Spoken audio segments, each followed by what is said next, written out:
हाय हाय हाय। Hello hello hello guys, कैसे हो? Third session है आज ज्योमेट्री का। तो जिन्होंने पहले दो सेशन नहीं किए हैं वो कर लेंगे। एक बार वो वीडियोस देख लेंगे, उसके बाद ये वीडियो पे आएंगे, क्योंकि हम जाएंगे ऐसे बेसिक से ऊपर जाएंगे।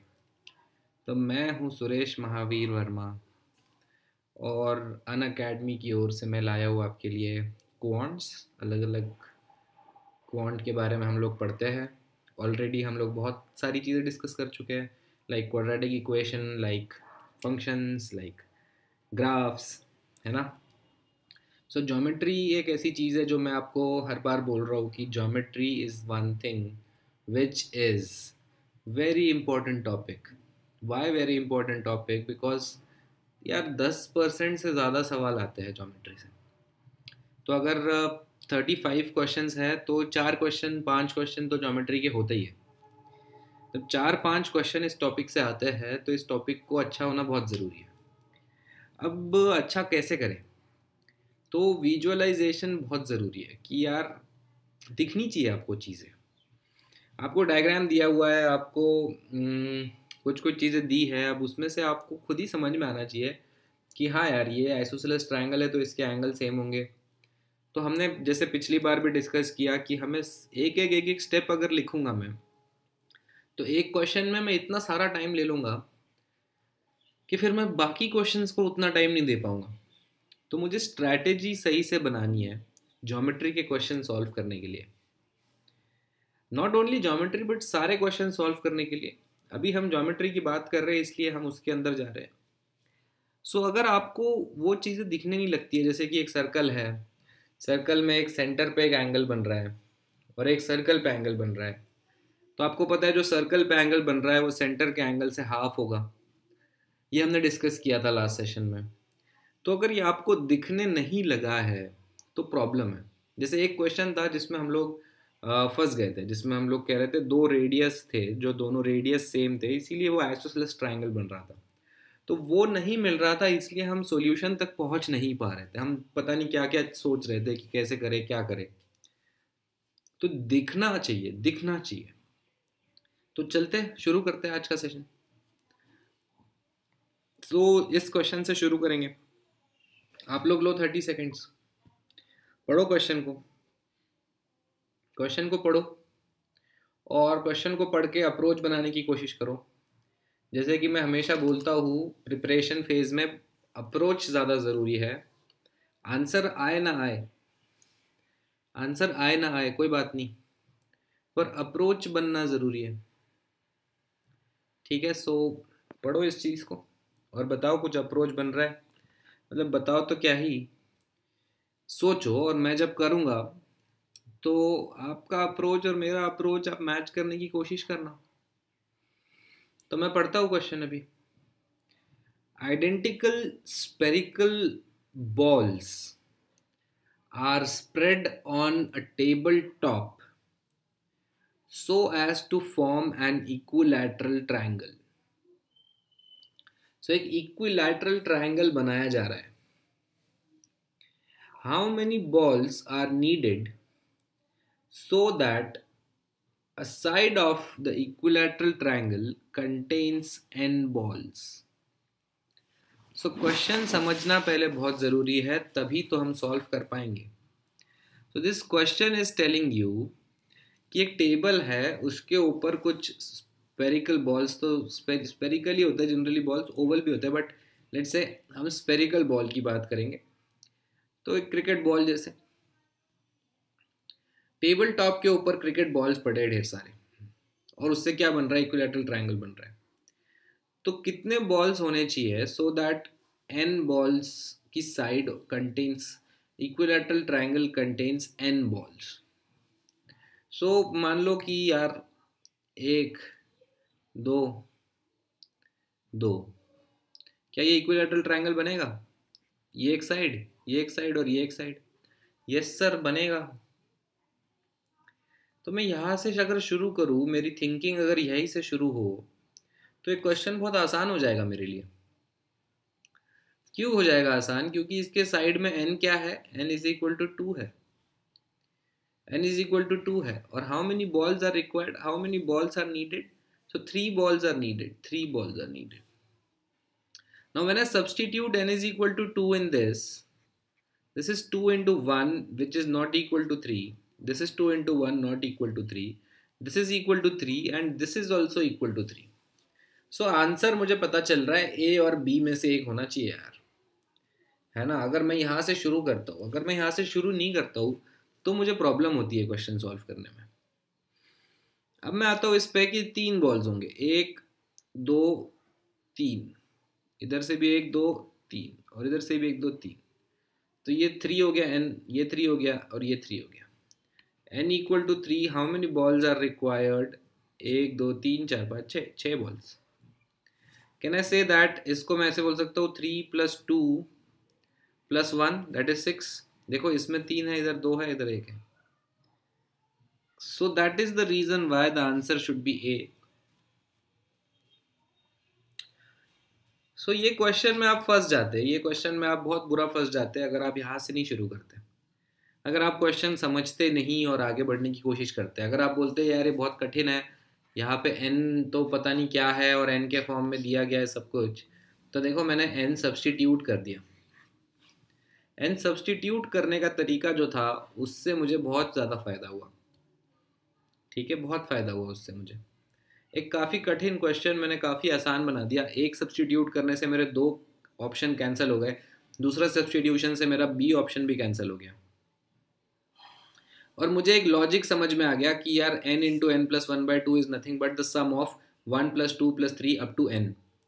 तो अब अगर मैं बॉल्स फैला रहा हूँ तो ऐसे फैलाऊंगा 1 2 और इसके बाद 3 और इसके बाद 4, समझ रहे हो। तो n जितना भी होगा उधर तक जाते जाएंगे, इसका सबका सम करेंगे तो वो आएगा n into n plus 1/2।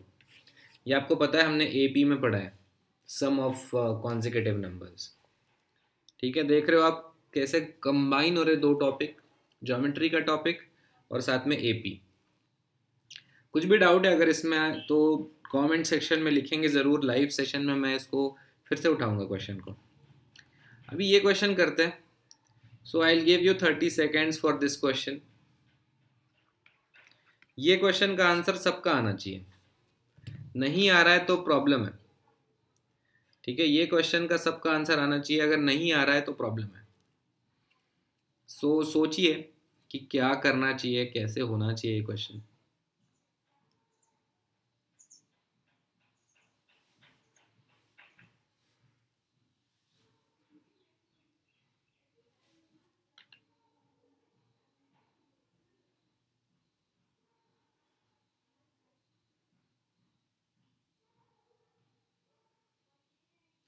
Time up. So I hope आपका आंसर आ गया होगा। सो यार क्या करे यार, इसने एक साइड दिए 3, एक साइड दिए 5, एक साइड दिए 7, अभी मैं करूँ क्या इसका? तो कुछ लोगों को तो समझ नहीं आया होगा कि क्या करे, ये ऐसा दिया है और एक एंगल पूछ लिया है कि लार्जेस्ट एंगल कौन सा होगा बताओ। तो चलो एक बार मैं ट्राई करके देखता हूँ, ये ट्रायंगल बनाने का ट्राई करके देखता हूँ। सो से दिस इज 7 और ये भाई साहब 3 है मान लो, और ये भाई साहब होंगे 5। सबसे बड़ा एंगल ये होगा जो कि 7 के अपोजिट होगा, सबसे बड़ा एंगल ये होगा। अब एक बात बताओ, पाइथागोरस थ्योरम तो आप जानते हो। तो अगर एक ट्रायंगल है जिसमें ये साइड 5 है और ये साइड 3 है और ये 90 डिग्री है, तो मैं इसका हाइपोटेन्यूस निकाल सकता हूँ, विच इज़ नथिंग बट 5² + 3²। कितना हुआ? 25 और 9 34, 34 का अंडर रूट। अब ध्यान दो 34 का under root is what, less than 6, और मुझे क्या दिया है 7। सो ये साइड जितनी बड़ी होती जाएगी ये एंगल उतना ही बड़ा होता जाएगा। सो 90 से तो ज़्यादा होगा answer, and the answer should B D. The answer should B D, क्योंकि 90 से ज़्यादा होगा आंसर। चलो फिर से बताता हूँ, मैं बोल रहा हूँ कि मान लो ये 3 है बेस, और मान लो ये हाइट 5 है, और मान लो ये 90 डिग्री है। फिलहाल 90 डिग्री है तो ये वाला जो आएगा वो आएगा under root 34 which is this square plus this square का under root, which is actually less than 6 से छोटा है ये। और तीसरा साइड हमें क्या दिया है 7। तो ये साइड जितना बड़ा होगा गाइज, ये 90 डिग्री उतना ही ऐसे ऐसे जाना चाहिए, उतना ही ये बड़ा होना चाहिए। सो आंसर 90 डिग्री से ज़्यादा होगा, answer should be greater than 90 degree.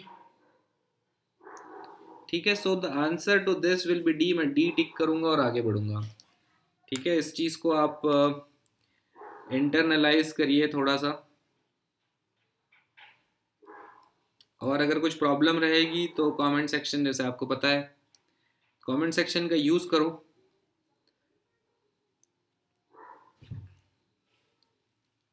So moving on, now this is next question, जिसके अंदर आपको फिर से मैं 30 सेकंड देता हूँ। So the timer starts now. ये 30 सेकंड में आंसर नहीं लाने होता है, मैं आंसर लाने के लिए नहीं देता हूँ आपको 30 सेकंड। मैं आपको बोलता हूँ एक अप्रोच बनाने की कोशिश करो, एक अप्रोच बनाने की कोशिश करो। अगर अप्रोच बन रहा है, थोड़ा सा विजुअलाइज हो रही है चीज़ें, तो बहुत है, बहुत सही जा रहे हो। अगर मेरा मेरा जो अप्रोच है, शुरू जो करने का तरीका है और जो शुरू करने का तरीका है आपका, वो अगर कहीं भी थोड़ा भी मैच हो रहा है, तो you are on the right track. So you know keep preparing, you will be there. So करते हैं, पढ़ता हूँ इस क्वेश्चन को मैं। 3 sides of a triangle measure 6, 8 और 10। देखो, पढ़ते ही 6, 8 और 10 पढ़ते ही मुझे दिख रहा है कि 6 square plus 8 square is what, 10 square. तो ये क्या होगा, ये एक राइट एंगल ट्राइंगल होगा। A rectangle equal in area to the triangle has length of 8 centimetre. So भाई इसका एरिया कितना होगा, इसका एरिया होगा half into base into height. ध्यान देना 10 मत लेना इसके अंदर, क्यों, क्योंकि 90 डिग्री के अपोजिट वाली जो साइड होगी वो सबसे बड़ी होगी, और ये दोनों 6 और 8 में से होगा। So half into base into height कितना हुआ, 24 हुआ sir. 24 will be the area of this triangle which is having these 3 sides. Now a rectangle equal in area, that means एक rectangle है जिसका length into breadth is equal to 24, और length उसने दिया है, so length उसने 8 दिया है, so the breadth will be what, 3 sir. Now what is the question, the perimeter of the rectangle। perimeter क्या होता है, 8 + 8 + 3 + 3, तो 11 और 11 22, आ गया आंसर। तो इजी क्वेश्चंस में माना जाएगा ये क्वेश्चन भी। तो this question is also not difficult. फिर से करता हूँ मैं। सबसे पहली चीज़ जो क्वेश्चन देखते ही समझनी थी वो ये थी कि this is a Pythagoras triplet. Pythagoras triplet क्या होता है, जैसे कि 3 4 5, देखो 3 square plus 4 square is equal to 5 square, इसी का तो मल्टीपल है ये। 6 square plus 8 square is equal to 10 square.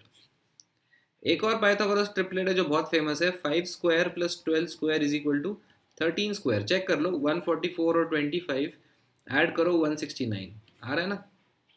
सो ये भी एक पाइथागोरस ट्रिपलेट है जो बहुत फेमस ट्रिपलेट है।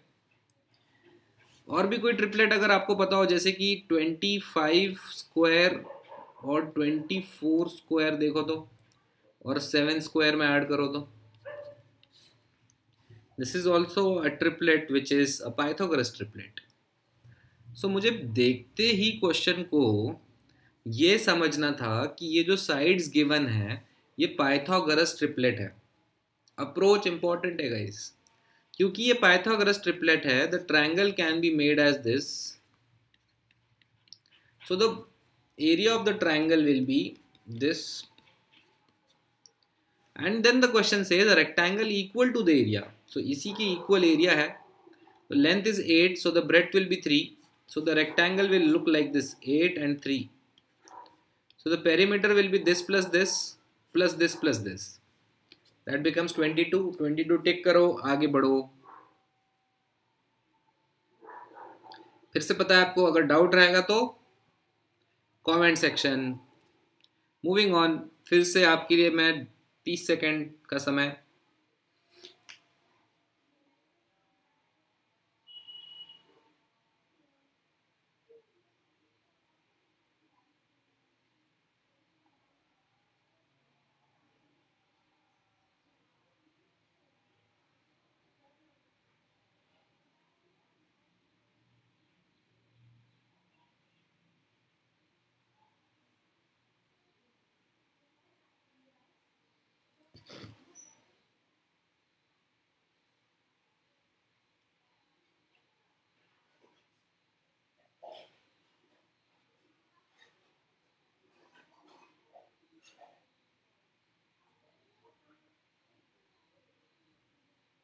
Okay, time up. सो आपका आंसर अगर नहीं आया अभी तक तो आप देखिए कैसे करना चाहिए। आंसर छोड़ो, अप्रोच आपने क्या सोचा उसके ऊपर ध्यान देते हैं। बोल रहे X and Y are 2 points on the side DC and AD of a parallelogram ABCD। तो पैरेललोग्राम बना लो। इतना ही हुआ होगा 30 सेकंड में, पैरेललोग्राम बना होगा बस।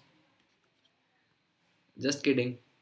ओके, क्या बोल रहा है, X and Y are 2 points on the sides DC। DC के ऊपर एक्स है बोल रहा है, और y है AD के ऊपर, AD के ऊपर y बोल रहा है।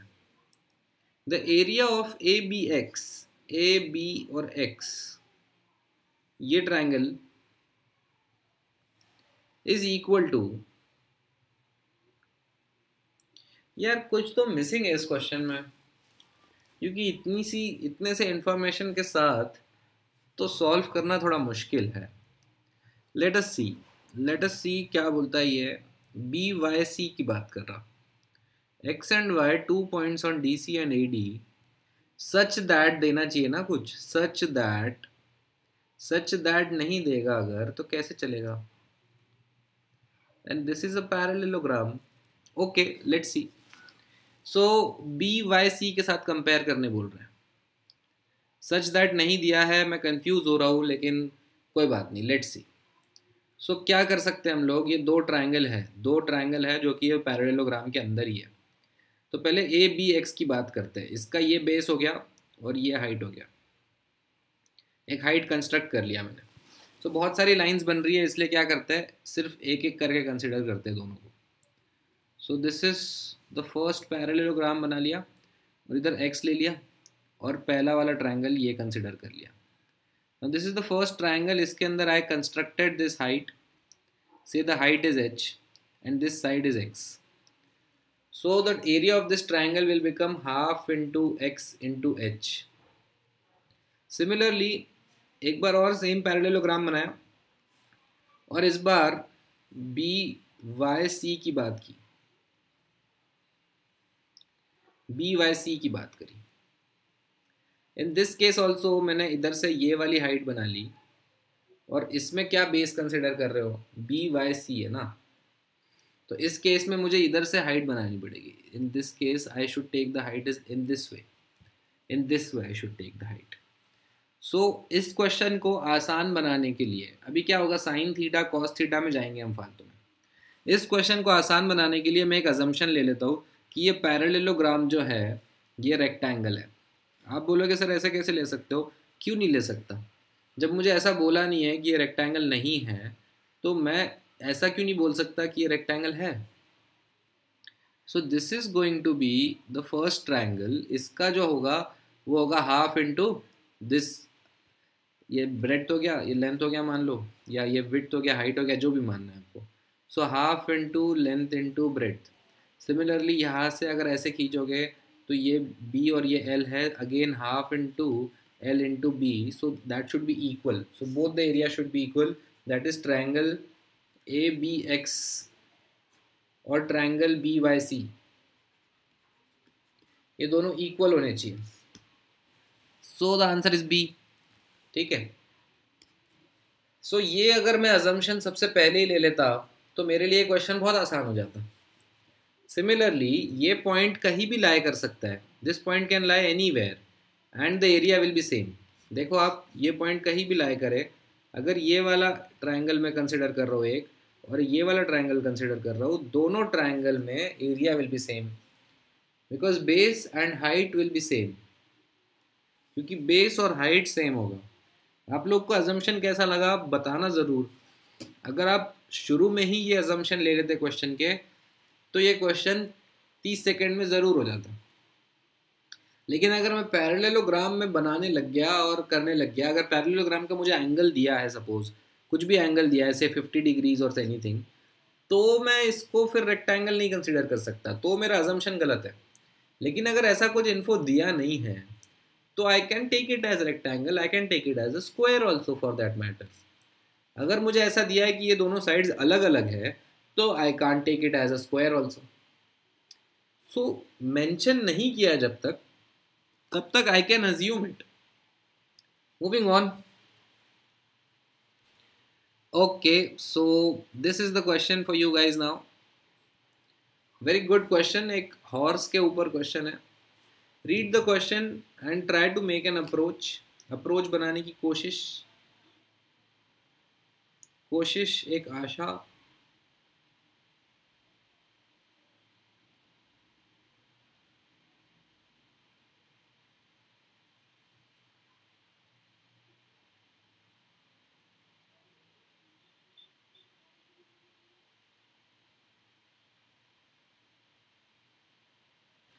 शायद आप लोगों को समझ में आया ये क्वेश्चन, शायद नहीं आया समझ में. तो आपको सोचना है कि भाई क्या बोल रहा है, कौन से पार्ट की बात कर रहा है, ग्रेजिंग की बात कर रहा है, what is this all about.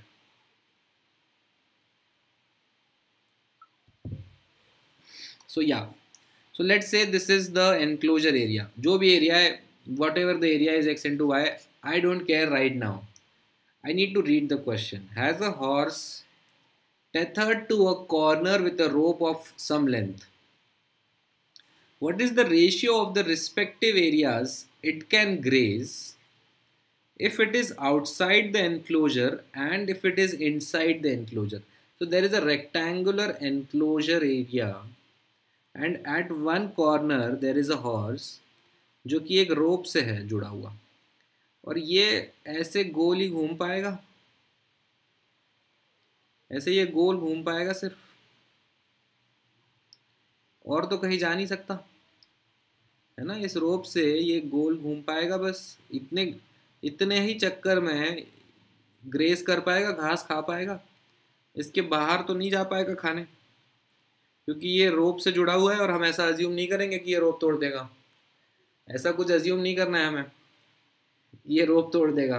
अगर ये रोप तोड़ देगा तो फिर ये क्वेश्चन कहीं भी जा सकता है. तो बताओ आंसर. क्या मुझे 40 की ज़रूरत है, 36 की ज़रूरत है, 14 की ज़रूरत है? किसी चीज़ की ज़रूरत नहीं है. मैं बोल रहा हूँ एक सर्कल का 1/4 हिस्सा ये है और 3/4 हिस्सा ये बाहर का है. सो 3/4:1/4 इज द आंसर. 3:1. पूछ क्या रहा है देखो. If it is outside the enclosure and if it is inside the enclosure. See, I only care about कि ये जो 14 है, ये 14 ये 36 और 40 से कम है, so that पूरा का पूरा ये जो क्वार्टर आता है, क्वार्टर ऑफ द सर्कल है, ये पूरा कंप्लीट हो जाता है. अगर ये नहीं होता ऐसा तो ये रेक्टेंगल छोटा होता और ये रोप अगर बड़ी होती तो ये तो ऐसे घूम जाता, पूरा रेक्टेंगल ही खा जाता. समझो बात को. सो फिर मैं 3:1 नहीं कर पाता, तब मुझे कैलकुलेशन करने पड़ते हैं, तब मुझे इनकी वैल्यूज़ की ज़रूरत पड़ती. इस क्वेश्चन में ये वैल्यूज़ सब रिडंडेंट है, इनकी ज़रूरत नहीं है. अभी आप करने बैठ जाओगे, आपका हो जाएगा, लेकिन आप 1 मिनट से पीछे हो जाओगे बाकी लोगों से. बाकी लोगों से मतलब आपकी रेस वो टॉप 1% के बीच में है, तो वो बाकी लोगों की बात हो रही है. आपकी रेस वो टॉप 1% में है, ठीक है, वो टॉप 1% में आपकी रेस है.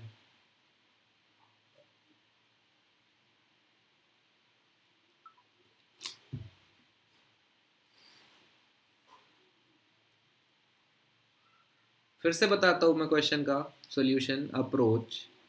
सो अप्रोच ये है कि आप पहले समझो बोल क्या रहा है. बोल रहा है एक रेक्टेंगल है, चलो आप लिख भी लो तो कोई बात नहीं, कि ये 40 है और ये 36 है, और एक कोने में एक 14 के रोप से एक हॉर्स बंधा हुआ है. Now this horse can go in obviously in a circular direction, और सर्कुलर डायरेक्शन का रेडियस कितना होएगा, 14 होएगा. तो ये जो एरिया होएगा अंदर का, ये कितना होगा, ये πr² होगा, है ना, क्योंकि पूरा सर्कल का πr² है. और जो बाहर का एरिया है वो कितना होगा, 3πr² होगा. इसको मैंने बस रेशियो ले लिया तो 3:1 आ गया. अभी मैं बोल रहा हूँ ये सब πr² वगैरह करने की ज़रूरत नहीं है. देख के समझ में आ रहा है कि 1 क्वार्टर अंदर है, 3 क्वार्टर बाहर है, तो 3:1. सो जैसे ही मैं फिगर बनाता हूँ मुझे टिक करना है, आगे बढ़ना है, बहुत ज़्यादा टाइम नहीं स्पेंड करना है। वही 1 मिनट मुझे बचाना है जो बाकी लोग नहीं बचा पाएंगे, और वो बचा के मुझे बाकी क्वेश्चन पे लगाना है। ऐसा एक क्वेश्चन मुझे एक्स्ट्रा करना है जो बाकी लोग नहीं कर पा रहे हैं। वही तो मेरे मुझे आगे ले जाएगा बाकी लोगों से। हर बार मैं बोलता हूँ परसेंटाइल का मतलब क्या होता है। परसेंटाइल का मतलब होता है कितने लोगों को आप पीछे करते हो। कि जितने ज़्यादा लोगों को आप पीछे करोगे उतना ज़्यादा परसेंटाइल आएगा आपका। इसीलिए बोल रहा हूँ पेपर इजी हो या टफ हो, सबके लिए इजी होगा या सबके लिए टफ होगा। तो हमें पेपर में डिसहार्टन नहीं होना है, हमें देखना है हमें नहीं आ रहा, कोई बात नहीं, आगे बढ़ो, कोई बात नहीं, आगे बढ़ो, ढूंढो, इजी क्वेश्चंस होंगे, मिलेंगे इजी क्वेश्चंस। मूविंग ऑन, ये क्वेश्चन करेंगे। Time starts now, 30 seconds. In fact ये 30 सेकेंड से कम में हो जाना चाहिए, 30 सेकेंड से कम में हो जाना चाहिए ये।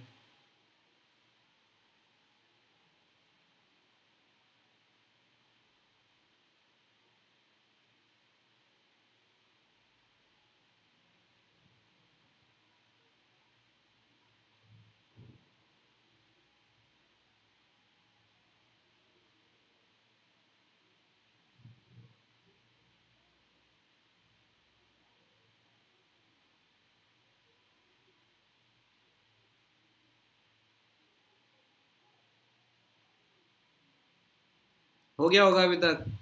The answer is not possible. क्यों नॉट पॉसिबल? क्योंकि भाई देखना यार, ये 6 और 4 को मिला दे तो 10 ही हो रहा है, जबकि ये 12 है। अगर मैं एक साइड 4 बनाऊँ, दूसरा साइड 6 बनाऊँ, तो ये वाला साइड यार 10 से कम होना चाहिए ना। यही तो हमने सीखा है कि any side of a triangle should be less than the sum of the other two sides. क्योंकि ये एंगल देखो कितना बड़ा कर लोगे कर करके, ये एंगल बड़ा कर करके कितना कर लोगे, 180 डिग्री तक ले जाओगे ना। 180 डिग्री भी ले गए अगर, तो भी ये 4 है, ये 6 है, ये टोटल कितना हुआ? टोटल 10 हुआ। लेकिन ये ट्राइंगल बन रहा है क्या? ट्राइंगल नहीं बन रहा है। दैट इज द रीजन दे से 10 नहीं पॉसिबल है। तो 4, 6 और 10 नहीं पॉसिबल है। ये ट्राइंगल नहीं बन सकता 4, 6, 10 से। लेकिन 4, 6 और 9.9 से बन सकता है। क्यों? क्योंकि ये 4 होगा और ये 6 होगा, और ये जब बहुत ही क्लोज, ये जो बढ़ते जाएगा, इसको बढ़ाते जाओ, एक पॉइंट आएगा 9.9 तक रीच कर पाओगे, लेकिन 10 नहीं रीच कर पाओगे। 10 रीच करोगे तो ये ट्राइंगल नहीं रहेगा। समझ गए बात को? विजुअलाइज करना ज़रूरी है, चीज़ रटना नहीं है मुझे। क्यों ऐसा हो रहा है ये समझना है, क्यों ऐसा हो रहा है। अभी देखो, ये 4 है, ये 6 है, तो ये साइड है। अभी ये एंगल को मैं बढ़ाता जा रहा हूँ, बढ़ा बढ़ा के कितना बढ़ा सकता हूँ। ये हो गया अभी एक्यूट से ऑप्ट्यूज, ये इसको और बढ़ा दिया, ठीक है, और बढ़ा दिया, और बढ़ा दिया। सो जितना बढ़ा सकते हो बढ़ा दिया। अब दिस इज़ द लिमिट। अब इसके ऊपर अगर गया मैं तो क्या होगा? Just I am so sorry, इसके ऊपर अगर गया मैं तो एक स्ट्रेट लाइन बन जाएगी गाइस। एक 4, एक 6, अब ये एंगल मान लो 179 डिग्रीज है, तो एक ट्राइंगल बन सकता है इस टाइप का। और ये जो साइड होगी ये 9.9 समथिंग समथिंग आएगी, बट 10 नहीं आ सकती, क्योंकि 10 के केस में ये 180 डिग्री हो जाएगा angle, and this will be a straight line. ऐसी दिखेगी स्ट्रेट लाइन 4, 6 और 10। तो ट्राइंगल नहीं पॉसिबल होगा, इसीलिए नॉट पॉसिबल आंसर आएगा इसका। अगर डाउट है, अगर आपको लग रहा है कि भाई डाउट है, क्या बोल रहे हो, नहीं समझ में आ रहा है, हमें तो ऐसा नहीं सिखाया गया था, तो आपको क्या सिखाया गया था आप कमेंट सेक्शन में बताओ मुझे। सेकेंडली, आपको कैसा लगा अप्रोच कि भाई हाँ ये 180 डिग्री वाला जो फंडा है ये समझ में आ रहा है मुझे, या ये नहीं समझ में आ रहा है मुझे। तो वो जो भी लगा आपको कमेंट सेक्शन में बताओ, इंटरेक्शन होगा, मैं आपको जानूंगा, आप मुझे जानोगे। मूविंग ऑन, ये क्वेश्चन करो, 1 मिनट देता हूँ, बहुत बड़ा क्वेश्चन है, पढ़ने में टाइम लगेगा आपको, आराम से पढ़ो।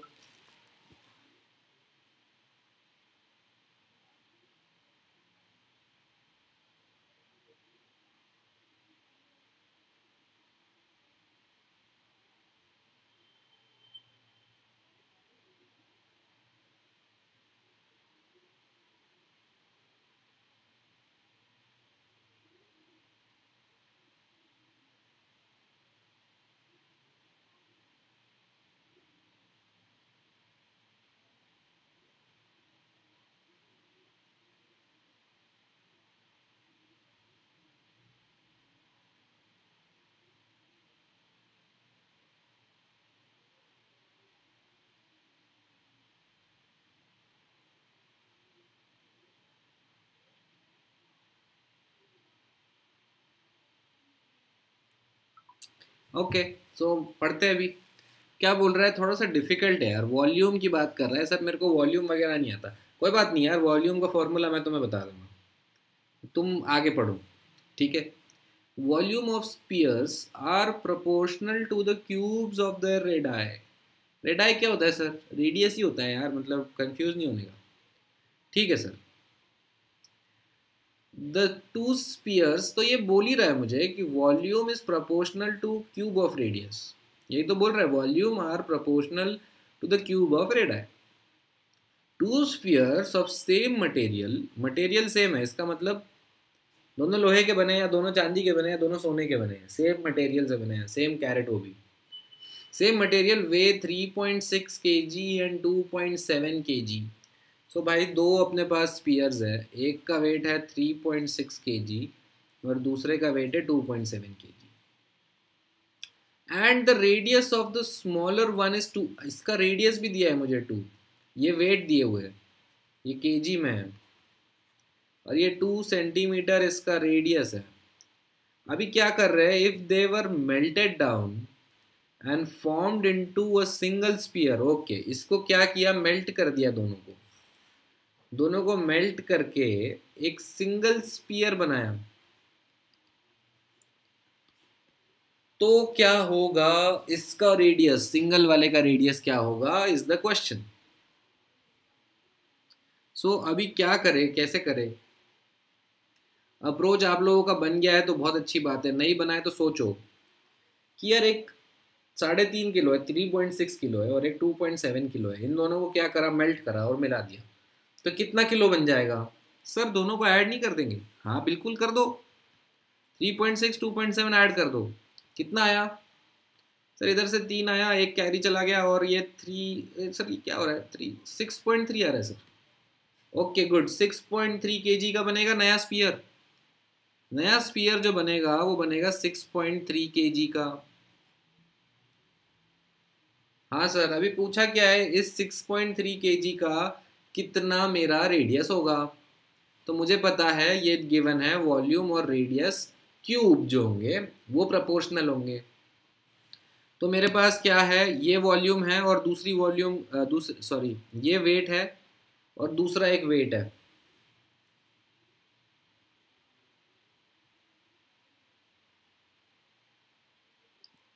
सो ये दोनों का division should be equal to, ये जो भाई साहब है ये 2 क्यूब से रिलेटेड होंगे, और ये x क्यूब, इधर से x निकालना है मुझे, 2 क्यूब से रिलेटेड होंगे और ये x क्यूब से रिलेटेड होगा, इधर से x निकालना है मुझे। हो जाएगा, कर लोगे सॉल्व, नहीं कर पाओगे, नहीं सर बहुत मुश्किल लग रहा है, कोई बात नहीं, देखो 3.6 kg और 2.7 kg ऐड करने पे आया था 6.3 kg, हम बोल रहे हैं 6.3 kg के लिए x क्यूब है और 2.7 kg के लिए 2 क्यूब है, इधर से x निकालना है मुझे, तो इधर से x निकालना है मुझे, तो कैसे निकालूँ, x equal to 2 into cube root of 6.3 upon 2.7। यार ये कैसे करूँ, अभी कैलकुलेटर दे दो मुझे कोई, हाँ ये तो नहीं हो रहा मुझसे, कैलकुलेटर दे दो कोई, करो यार, देखो 3 2 ज़ा 3 1 ज़ा एंड 3 9 ज़ा 20, सही बोल रहा हो, 3 3 ज़ा एंड 3 7 ज़ा, 7/3 आ रहा है, 7/3 आ रहा है, कहीं ना कहीं 2 पॉइंट समथिंग समथिंग बन रहा है, and 2 multiplied by 2 point something का क्यूब रूट, 2 पॉइंट समथिंग का क्यूब रूट कैसे करे सर, 1.3 देखो क्या होता है, 1.3 का अगर मैं स्क्वायर करूँगा तो आएगा 1.69, अब मैं इनको अगर मल्टीप्लाई करेगा तो 2 के आसपास आएगा क्या, या बहुत ऊपर चला जाएगा, 13 9 ज़ा, इसीलिए मेरे को 13 का टेबल आना चाहिए, या मेरे को तो नहीं आता, कोई बात नहीं, 13 10 ज़ा 130, 13 माइनस कर दे, कितना आया सर 120 117 सर, ओके 7 11, 13 5 ज़ा 65 सर, 65 70 76 सर, एंड देन 13 1 ज़ा 13 एंड देन 7 इज 20। हाँ सर 2 के बहुत क्लोज आ रहा है, बहुत अच्छा लग रहा है, 1.3 मेरे को बहुत अच्छा लग रहा है यहाँ पे, 1.3, सो इसको मैंने मल्टीप्लाई किया 1.3 से, मेरा आंसर आ गया 2.6, 2.6 टिक करो, भागो आगे, फटाफट भागो।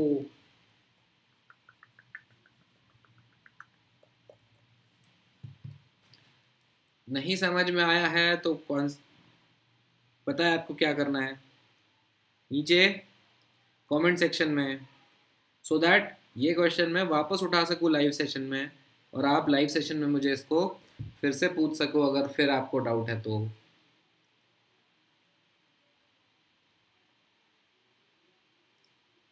Guys geometry very very important topic, lightly मत लेना, बिल्कुल लाइटली मत लो इसको, ठीक है। ये थोड़ा सा जा रहे हैं हम लोग वॉल्यूम की तरफ, तो ये क्वेश्चन वापस से एक बार आएगा जब हम वॉल्यूम्स और इन सब चीज़ों में डील करेंगे।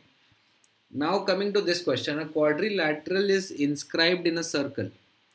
तो भाई साहब एक सर्कल है, उसके अंदर एक क्वाड्रिलैटरल है, ठीक है, और क्या बोल रहा है, चलो आप पढ़ लो पहले, आप पढ़ लो, 30 सेकंड ले लो आप, आपको मौका देना चाहिए, मैंने 30 सेकंड देने चाहिए, 30 सेकंड भी नहीं दूंगा तो आप अप्रोच कैसे बनाओगे, पता कैसे चलेगा कि हाँ भाई अप्रोच बन पा रही है कि नहीं बन पा रही।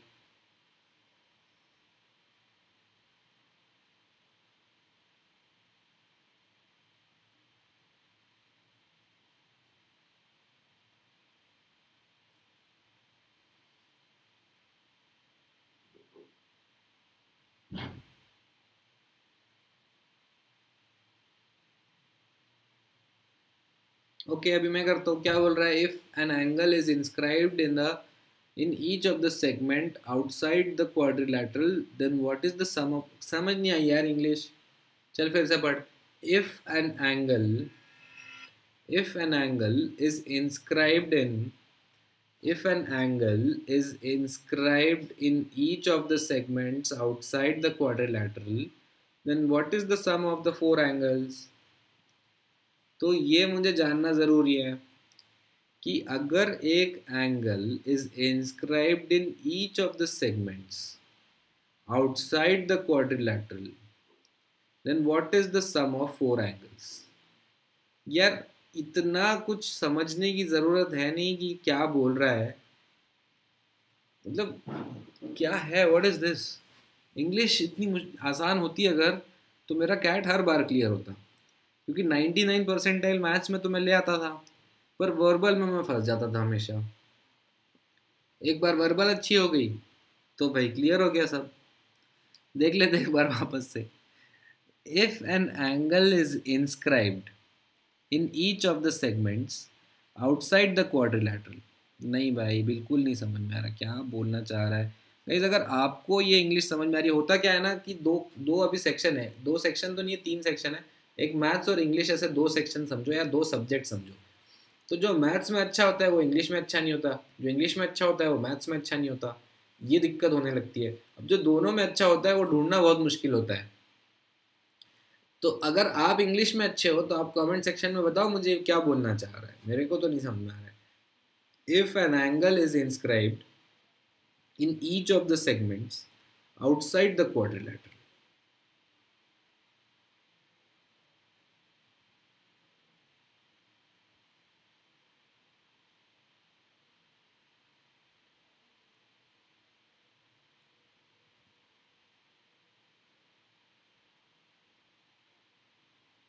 नहीं पता नहीं, आई डोंट नो, इस क्वेश्चन को देखेंगे वापस से एक बार, इसका मीनिंग एक बार समझाएंगे, अभी तो मेरे को नहीं समझ में आ रहा है guys। ठीक है, तो ये क्वेश्चन अगर एग्जाम में आएगा तो I just leave it and I move it for move on. Exam में अगर ऐसा क्वेश्चन आएगा I just leave this question and I move on.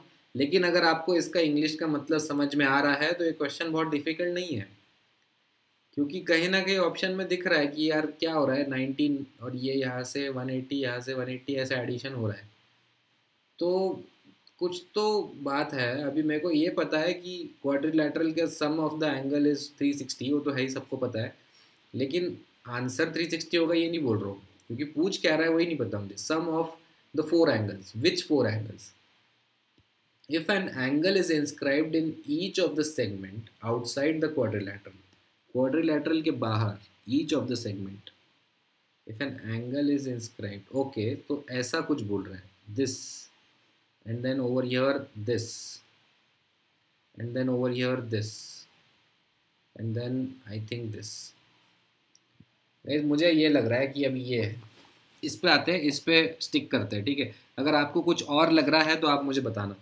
तो एक सर्कल है, उसके अंदर एक क्वाड्रिलैटरल बना लो, और ये क्वाड्रिलैटरल के ऊपर जब मैं इस टाइप का एंगल बनाता हूँ, ये एंगल, तो ये इस टाइप के एंगल्स बोल रहा है। देखो, एक ये हो गया, ये हो गया दूसरा, ठीक है, ये हो गया तीसरा, और यहाँ पे ये हो गया चौथा। ये 4 एंगल की बात कर रहे हैं, this plus this plus this plus this. हाँ, तो देखो क्या हो रहा है, ये वाला जो एंगल बनेगा ये इधर से लेके पूरा इधर तक आएगा, और उससे डिवाइड बाय 2 करूंगा। इस एंगल के लिए ये पूरा आएगा, उसको डिवाइड बाय 2 करूंगा। मतलब क्या क्या स्किप हो रहा है, पहले वाले में सिर्फ ये स्किप हो रहा है, दूसरे वाले में ये स्किप हो रहा है, तीसरे में ये स्किप हो रहा है, और चौथे में सिर्फ ये स्किप हो रहा है। बाकी सब ऐड हो रहा है बार बार। तो 4 बार ऐड हो रहा है, लेकिन एक बार पूरा सर्कल स्किप हो रहा है। तो पूरा सर्कल क्या होता है, 360 डिग्री। 360 डिग्री 3 बार हम लोग घूम रहे हैं, मैं बोल रहा हूँ 3 बार हम लोग 360 डिग्री घूम रहे हैं, एंड डिवाइड बाय 2 कर रहा हूँ, क्योंकि this is inscribed angle which should be half of it. So यहाँ से मेरा आंसर आ गया 540 डिग्रीज गाइस। मैंने बोला था कि आंसर जो है वो लाना आसान होगा, लेकिन पहले ये समझे दो कि क्वेश्चन क्या बोल रहा है। सो अभी भी जिसको नहीं समझ में आया है, फिर से समझा रहा हूँ मैं, क्योंकि क्वेश्चन समझना तो मुश्किल है ही।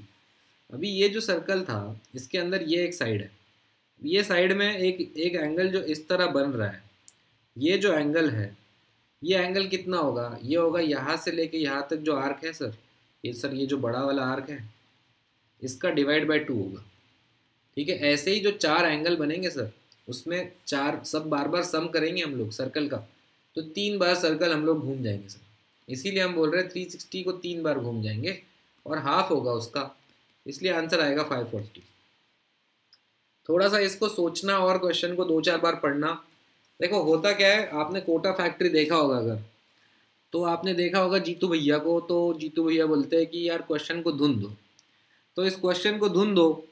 तो हमने वही किया, हमें कुछ नहीं समझ में आया क्वेश्चन में, हम छोड़ के आगे बढ़ रहे थे, लेकिन फिर से हमने बोला चलो थोड़ा सा और धुनते इसको, तो इसको धुना हमने, तो इससे हमें कुछ मिला, ठीक है। तो ये बहुत ज़रूरी है कि हम धुने क्वेश्चन को, अच्छे से समझे क्वेश्चन को कि भाई क्या चल क्या रहा है क्वेश्चन के अंदर। Okay, moving on. ये वाला क्वेश्चन करो guys, take your time.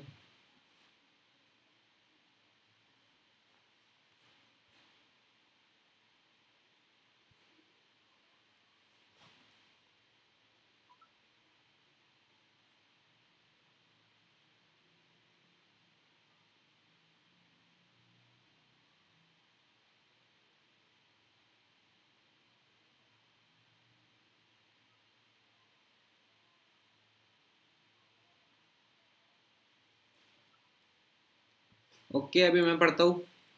In a triangle P Q R, P Q का वैल्यू है 6, क्यू आर का वैल्यू है 8। अरे भाई फिर से ट्रिपलेट आ गया, ट्रिपलेट आ गया ना, पाइथागोरस ट्रिपलेट।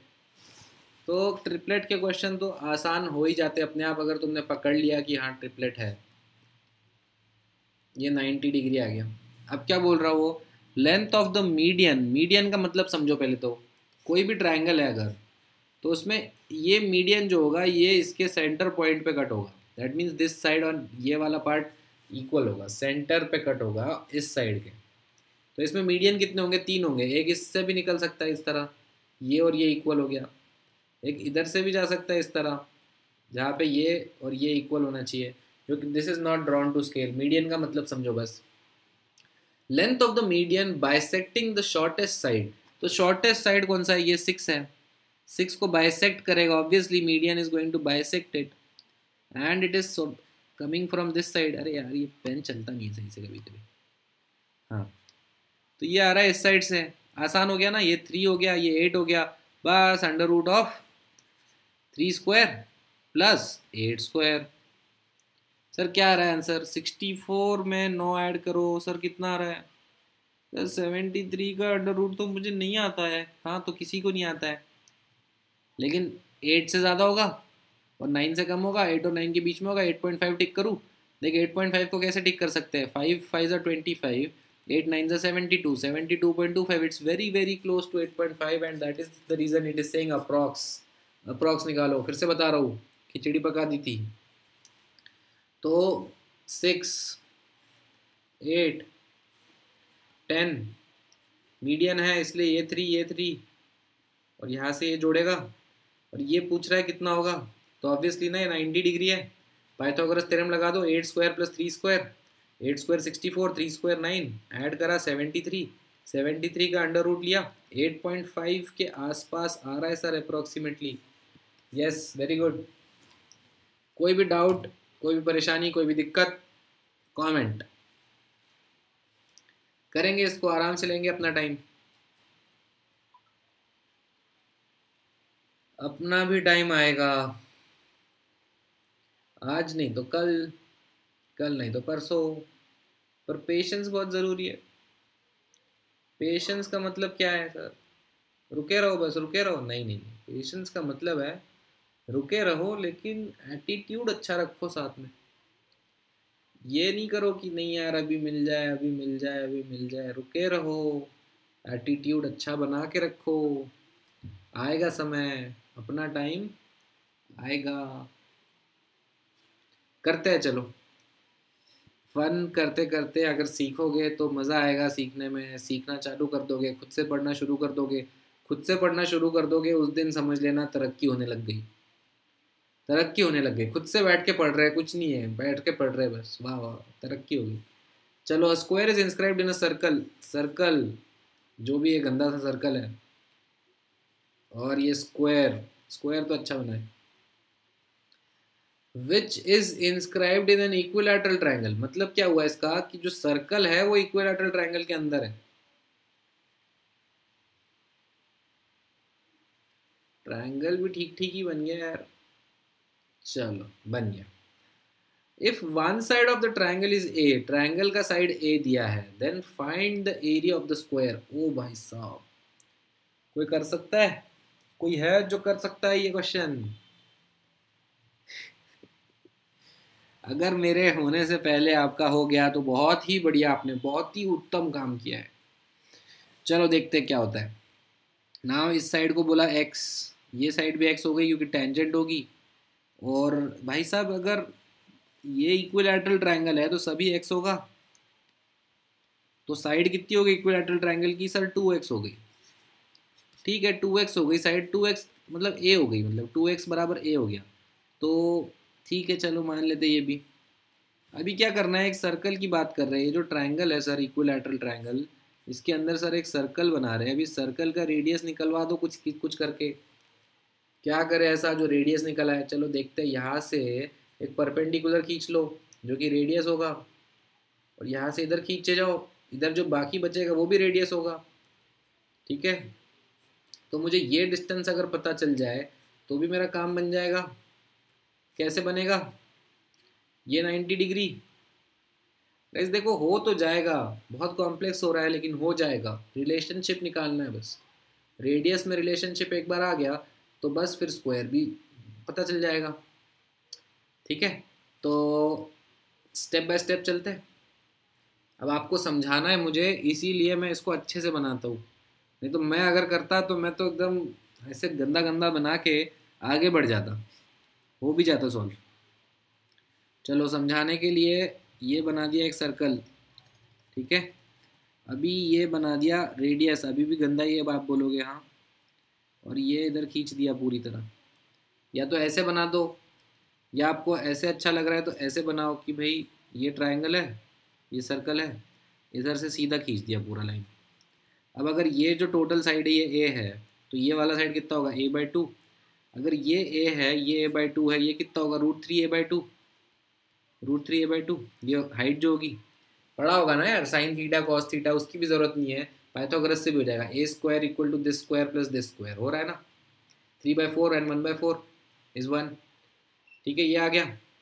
ये सेंटर है, सेंटर के जो नीचे होगा वो रेडियस होगा, और सेंटर के जो ऊपर पार्ट बचा हुआ होगा वो ही तो इक्वल होगा इस वाले पार्ट के, इस वाले पार्ट के इक्वल होगा। जो ऊपर बचा हुआ होगा that is nothing but √3a/2, वही पार्ट ये होगा √3a/2। सो ये हाइपोटेनियस हो गया। तो वो ट्रायंगल देखो कैसा बन रहा है, ये आ गया रेडियस, ये आ गया √3a/2 माइनस रेडियस, और ये आ गया a/2। इस तरह का ट्रायंगल बन रहा है जिसमें ये 90 डिग्री है, ये 90 डिग्री। अभी इसका पाइथागोरस लगा दिया फिर से। पाइथागोरस लगाने से ज़्यादा अच्छा क्या है कि मैं एंगल पता कर लूँ, ये कितना एंगल है, क्या ये 30 डिग्री है, हाँ सर 30 डिग्री होगा, ये वाला एंगल देखो 30 डिग्री होगा, ठीक है, ये एंगल 30 डिग्री होगा अगर, तो मुझे पता है कि साइन थीटा क्या होता है। सर मेरे को तो नहीं पता साइन थीटा कॉस थीटा। चल यार नहीं पता, कोई बात नहीं, पाइथागोरस लगा दूँ, लगा पाइथागोरस, वही आएगा उससे भी। तो इसका स्क्वायर कर, इसका स्क्वायर करेगा तो होल स्क्वायर बनना चाहिए, होल स्क्वायर बनेगा और a/r में आ जाएगा वो, वहाँ पे प्रॉब्लम होने लग जाएगी। इसीलिए बोल रहा हूँ कि अपोजिट अपॉन एडजेसेंट अगर निकाल सकता है कुछ तो काम बन जाएगा। देख साइन थीटा होता है अपोजिट अपॉन हाइपोटेनियस, और कॉस थीटा होता है एडजेसेंट अपॉन हाइपोटेनियस। यार मेरे को पता नहीं है सर, तो बता तो रहा हूँ यार, देखना ये ट्रायंगल है, इसमें ये थीटा है, ये 90 डिग्री है, तो साइन थीटा क्या होगा, साइन थीटा होगा ये अपोजिट और ये hypotenuse, this upon this. Cos theta क्या होगा, ये adjacent upon hypotenuse, this upon this. ठीक है, हाँ जी सर यहाँ तक ठीक है। तो इन दोनों को डिवाइड करूंगा तो क्या आएगा, sine theta upon cos theta होता है tan theta, tan theta will be opposite upon adjacent. अभी भी ठीक है, हाँ सर ठीक है, क्या है, tan theta is what, opposite upon adjacent. तो यहाँ पे टैन 30 कितना आएगा, are upon a/2, are upon a/2 आएगा टैन 30। अभी टैन 30 होता कितना है किसी को नहीं पता, किसी को पता है, देखो साइन 30 देख लो कितना होता है, कॉस 30 देख लो कितना होता है। साइन 30 होता है 0 से बढ़ेगा 1/2, कॉस 30 कितना होता है √3/2। ठीक है, तो टैन 30 कितना होगा सर 1/√3, 1/√3 सर क्या आएगा ये 1/√3, हमने कुछ बनाया था ना यार, हाँ सब बनाते हैं फिर से क्विक। तो हमने यार ये बनाया था एक ट्रायंगल, हमने बोला था ये रेडियस है और ये a/2 है, तो रेडियस अपॉन a/2 ये आ रहा है सर। तो r सर कितना आ रहा है मेरा, r सर आ रहा है a/2√3। ये रेडियस आ गया, किस चीज़ का रेडियस आ गया, ये आ गया सर्कल का रेडियस। चलो हम सर्कल तक पहुंच गए। अभी सर्कल के अंदर क्या है सर, सर्कल के अंदर एक स्क्वायर है सर, तो जो सर्कल का सर जो डायामीटर होगा, डायामीटर कितना होगा 2 इंटू रेडियस, तो डायामीटर कितना है सर्कल का, वो है 2 into radius, that is a/√3। a/√3 इसका डायगोनल होगा, इसका डायगोनल a/√3 होगा, तो इसकी साइड कितनी होगी यही तो निकालनी है बस। तो अगर डायगोनल x है तो साइड क्या होगा x/√2 है ना, x/√2 square plus x/√2 square is this. तो डिवाइड बाय √2 कर दो, a/√6 आ गया, a/√6 is the side of the square. तो भाई मेरे स्क्वायर का एरिया क्या होगा, साइड स्क्वायर हो गया a²/6 है क्या, बिल्कुल है।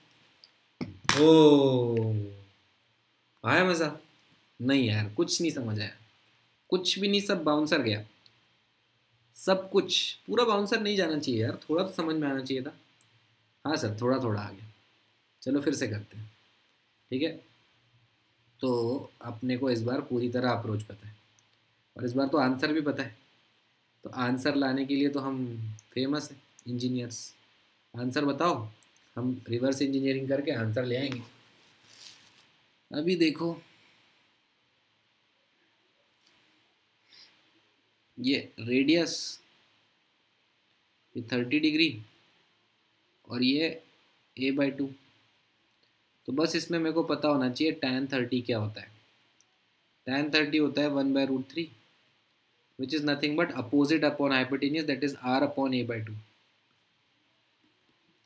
यहाँ से मैंने मिल गया मुझे r is equal to a/2√3, that is r। अभी दूसरी चीज सर्कल, और सर्कल के अंदर स्क्वायर, तो ये जो डायगोनल होगा ये कितना होगा, डायमीटर जो होगा वो होगा 2r which is nothing but a/√3। अब अगर ये हो रहा है तो साइड क्या आएगा, तो इससे मैं बता सकता हूँ side of square should be equal to A upon root 6। ठीक है, पाइथागोरस थ्योरम लगा दो इसके अंदर। So the area of the square should be equal to side square, that will be nothing but A square by 6। So that's the answer. तो देखो कितने अच्छे से ये प्रेजेंटेशन होती है यार, ऐसे किया करो ना सर, हर क्वेश्चन को ऐसे लिख के दिखाया करो। अरे क्या करना है यार, एग्जाम में अपने को टिक करना है आंसर।